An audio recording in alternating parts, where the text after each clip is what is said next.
প্রতি শুক্রবার সকালে পাহাড়ের নিরাপত্তা ভাঙে গিটারের টুংটাং শব্দে। বান্দরবানে এই সুরের ছন্দ তোলে এক ঝাঁক শিশু। একটি গিটার শেখানো স্কুল থেকে পাহাড়ি সংস্কৃতি ও আধুনিক সঙ্গীতের এই মিশ্রণের প্রকল্প শুরু। বিস্তারিত ডেস্ক রিপোর্টে।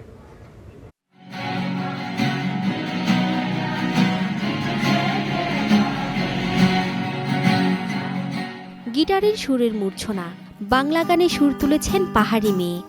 আস্তে দেখো, গাইতে দেখো, অনেক কথাই মুখর আমায় দেখো, দেখো না কেউ হাসি শেষে নীরবতা।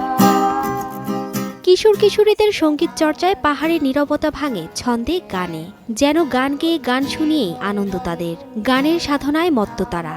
বাংলা, মারমা, বম ও নানা ভাষাতে গানের চর্চা করেন ক্ষুদে শিল্পীরা।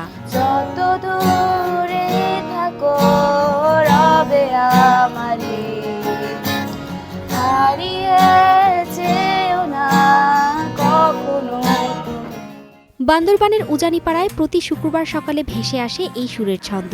মারমা, বম, চাকমা ও খুমি সম্প্রদায়ের এক ঝাঁক শিশু শিখছে গিটারের কর্ড আর তাল।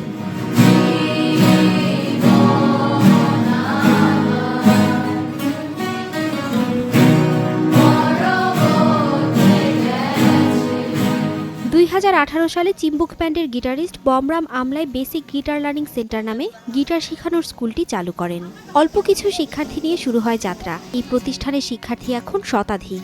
ছোটবেলা থেকে গিটার শেখার অনেক ইচ্ছা ছিল। আমি মাকে বললাম, মা আমাকে নতুন গিটার কিনে দিল। আমি বমরাম স্যারের কাছে ভর্তি হলাম। ছুটির সময় আসলে প্রত্যেকটা সময় আমি বমরাম স্যারের কাছে যাই, প্রতি শুক্র শনি ক্লাস করি। তাদের সাথে যে গিটার বাজাইতে পারছি, আর আমাদের বমরাম স্যার উনি যে আছেন, উনি বছরের বিভিন্ন সময় বিভিন্ন প্রোগ্রামে আমাদের আশেপাশে বাইরে ঘোরাতেও নিয়ে যান। তো এভাবে অনেক আনন্দ লাগে। পাহাড়ি শিশুদের বিনোদনের সুযোগ কম থাকায় এই স্কুলটি চালু হয় খুশি অভিভাবকরা। সামাজিক অপরাধ থেকে শিশুদের দূরে রাখতে এই প্রশিক্ষণ কাজে দেবে বলে বিশ্বাস তাদের। আমাদের নতুন প্রজন্মকে সৃজনশীলতায় নিয়ে আসার জন্য, বিশেষ করে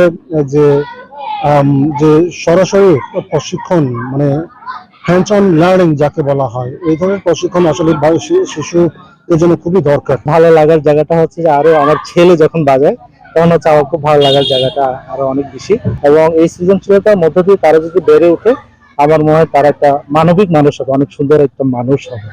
সঙ্গীত চর্চার মধ্য দিয়ে শিশু কিশোরদের ডিজিটাল আসক্তি কমবে বলে আশা প্রতিষ্ঠাতাদের। মোবাইল চলার কারণে বিভিন্ন স্টুডেন্ট বলতে গেলে গেমসের উপরে, তারপরে মাদকাসক্তি মানে আসক্ত হয়ে যাচ্ছে। এটার চিন্তা করে আমার এই গিটার লার্নিং স্কুলটা, বেসিক গিটার লার্নিং স্কুলটা আমার দেওয়া। এই উদ্যোগ অতি ক্ষুদ্র, তবে উদ্দেশ্য অনেক মহৎ।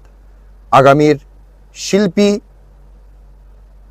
তৈরিতে এই বেসিক গিটার লার্নিং সেন্টার হয়ে উঠুক একটি অন্যতম মাধ্যম। পাহাড়ের আঞ্চলিক বাদ্যযন্ত্রের মাঝে গিটারের সুরের খেলা নতুন করে জায়গা করে নিয়েছে। এ যেন পাহাড়ি সংস্কৃতি ও আধুনিক সঙ্গীতের মেলবন্ধন।